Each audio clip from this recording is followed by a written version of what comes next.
ta iku? Halo. Assalamualaikum warahmatullahi wabarakatuh.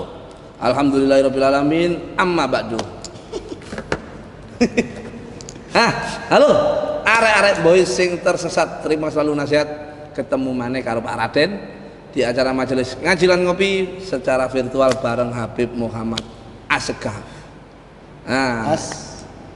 Assegaf. Assegaf. Jadi iki tema kali ini kita akan membahas soal sedekah. Tapi sebelum itu teman-teman, ngomong-ngomong soal sedekah, nek awakmu sedekah itu enggak harus semua dengan materi, Beb. Jadi sedekah senyum, sedekah. Terutama awakmu nek membagikan video ini, itu termasuk sedekah sing jariyah. Sedekah ilmu. Sedekah ilmu ya. Sedekah ilmu meskipun duduk awakmu sing ceramah, tapi dengan membagikan video ini awakmu oleh amal jariyah. Ketika arek iku berbuat baik, awakmu oleh kiriman pahala. Ndelok video iki wis oleh kiriman pahala, Beb. Amal jariyah. Jadi ojo lali komentar, like komentar dan share video ini. Terutama subscribe sing toko lapang iku ambek tanda lonceng iku sing cening iku kudu tekan ya. Bahas soal sedekah gitu. Sedekah, monggo. Apa sedekah itu?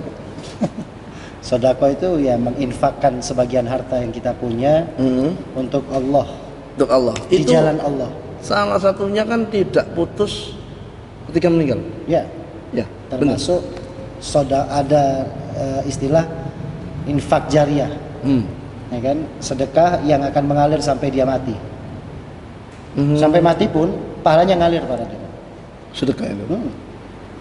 Nah, ini sempat tak lihat itu di YouTube itu ada siapa itu? Ustadz Abdul Somad Was mengatakan bahwa ketika manusia mati itu bahwa dia ingin dihidupkan lagi dan ingin memperbanyak sedekah. Itu kenapa, Pak? Ya, karena memang keutamaannya sedekah sangat luar biasa.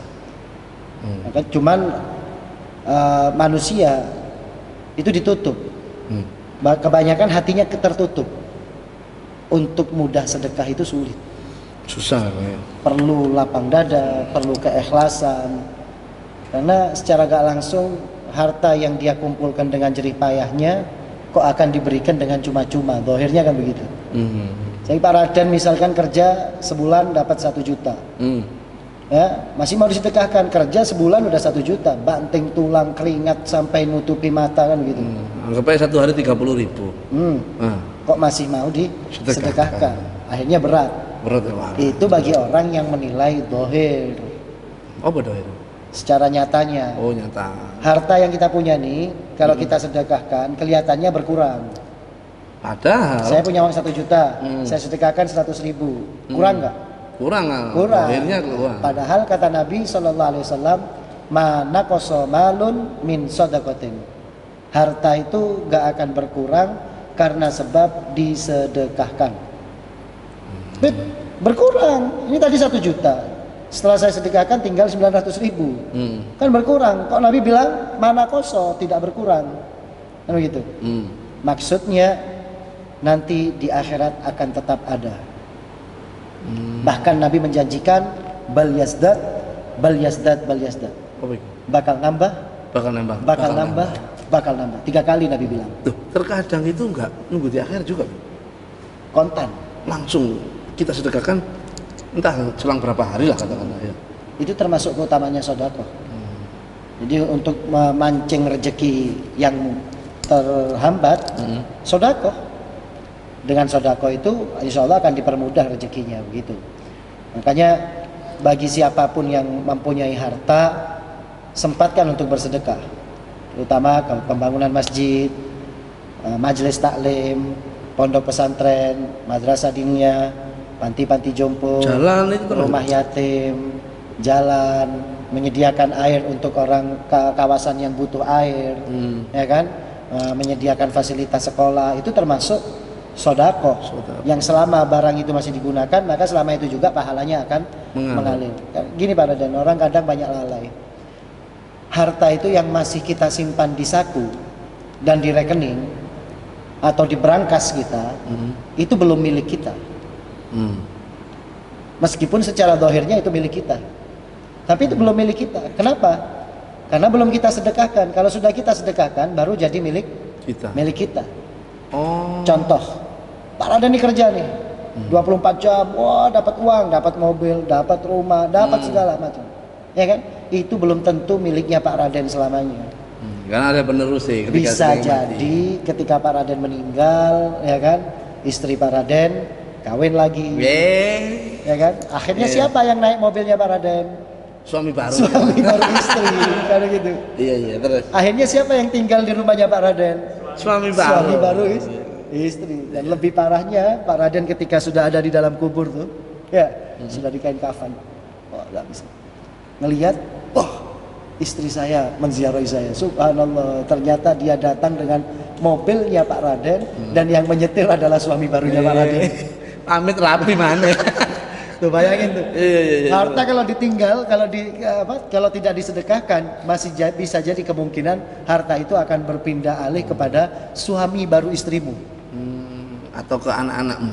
Ya pasti kalau ada anak. Tapi kalau istri sudah menikah lagi, dia kan pasti akan mengambil manfaat dari harta yang kita kumpulkan sebelum kita meninggal, kan begitu. Makanya harta yang hakiki milik kita adalah yang kita sedekahkan. Yang sudah sedekah itu baru masuk ke kita. Itu yang milik kita.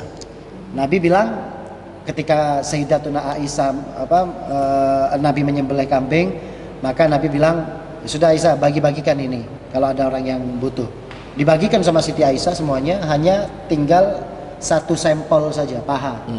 Satu paha saja. Maka Siti Aisyah bilang, ya Rasulullah, semuanya habis ya Rasul, ya kan? Cuman tersisa bagian paha satu ini aja, satu potong ini saja. Maka Nabi mengatakan semuanya masih ada, ya, sisa satu potong ini saja. Jadi semuanya itu masih ada. Kenapa? Karena disedekahkan. Ini pertanyaan dari saya nih. Ketika kita sudah sedekah nih, katakanlah untuk pembangunan masjid, ya, sebelum kita meninggal ternyata katakanlah masjid itu dibongkar dan dibangun yang baru. Nah, dibangun yang baru, otomatis uang kita kan ini sudah dibongkar nih. Wah, ini kan pakai uang yang baru nih, dari pemerintah untuk katakanlah dibangun jalan nih. Nah, itu amal jariah kita sudah terputus di situ atau seperti apa? Ada dua. Ada ulama yang mengatakan meskipun sudah dibongkar, barang yang disedekahkan tidak ada di tempat itu, maka tetap dinilai sedekah jariah karena niatnya di awal. Ada ulama yang mengatakan hilang pahala sedekahnya. Sehingga ulama yang mengatakan hilang pahala sedekahnya ini haram barang yang sudah diinfakkan atau diwakafkan itu dibuang. Masjid ini Pak Raden, ada satu ulama yang mengatakan masjid ini dibongkar misalkan, maka hasil bongkarannya itu harus tetap dikatakan masjid. Kalau dipindah ke lain tempat, kita itikaf di atas itu, bongkaran itu tadi, kita tetap dikatakan mu'takif, orang yang itikaf. Paham nggak? Mu'takif itu apa? Orang yang itikaf. Itikaf itu apa? Itikaf itu berdiam diri, niat ibadah di dalam masjid. Oh iya. Tapi sedekah itu tadi setelah meninggal itu pahalanya masuk atau berhenti ketika dia itu? Ini. Jadi nih, aku bangun pos kampling, katakanlah untuk masyarakat atau Al-Quran ini sebelum saya waktu itu sebelum saya meninggal kan belum merasakan nih pahala ya kan, belum ngerasakan olah kiriman dungu. Nah, ketika ayat Al-Quran itu sudah rusak katakanlah kan di Gorno kan. Nah, ketika saya meninggal ini otomatis kan saya nggak dapat kiriman pahala lah. Sedekah itu pahalanya berjalan sejak kamu mengeluarkannya, nggak pakai nunggu mati. Pahalanya sudah dicatat. Dicatat kan ya. Jadi kalau ada naruh Al-Quran 10 di dalam masjid, maka selama Al-Quran itu dibaca 10 di dalam masjid itu tadi, maka ayat-ayatnya, setiap pahala ayatnya itu, huruf-hurufnya itu lari ke Pak Raden semua. Meskipun Pak Raden belum meninggal. Iya.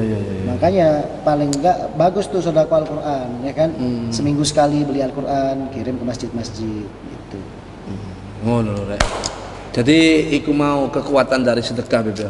Jadi lebih baik sedekah kita itu kita arahkan untuk ya beli Quran, mulai dari yang kecil, beli rokok, beli sarung, ke sekolah, ke masjid, ke musola, atau tempat-tempat yang membuat itu menciptakan hal-hal baik Beb.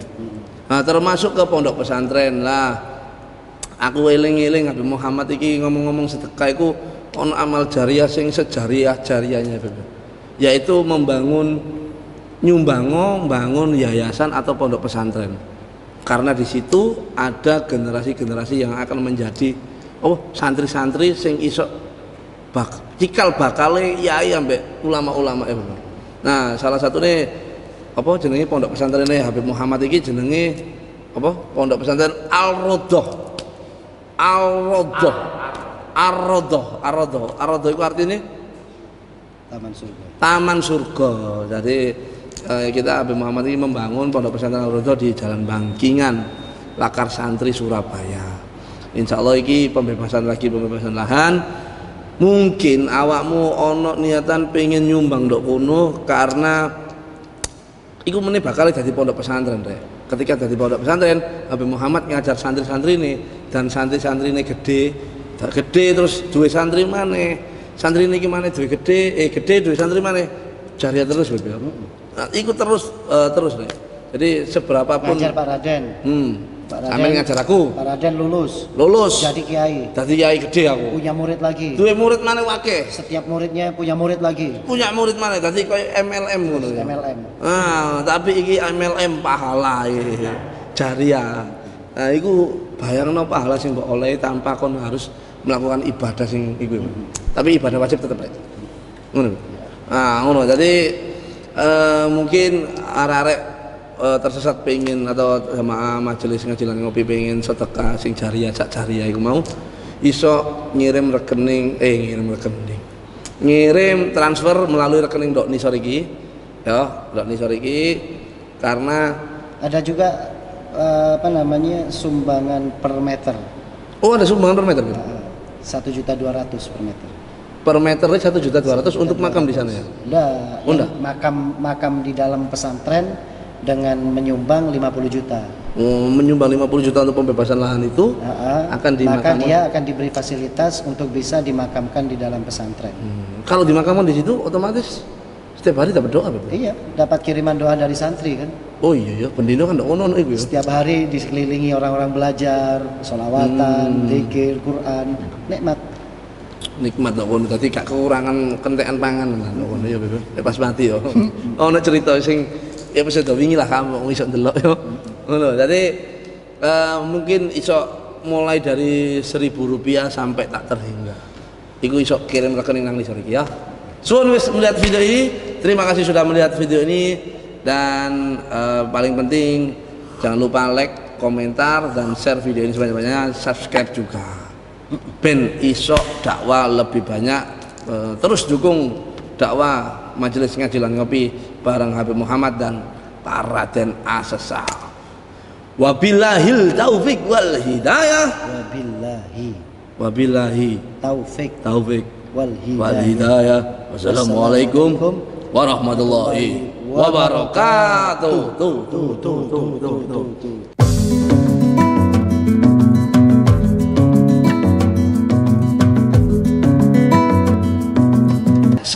Share merono, share mrene, share melisor, share sampai tutup neraka. Gak apa-apa.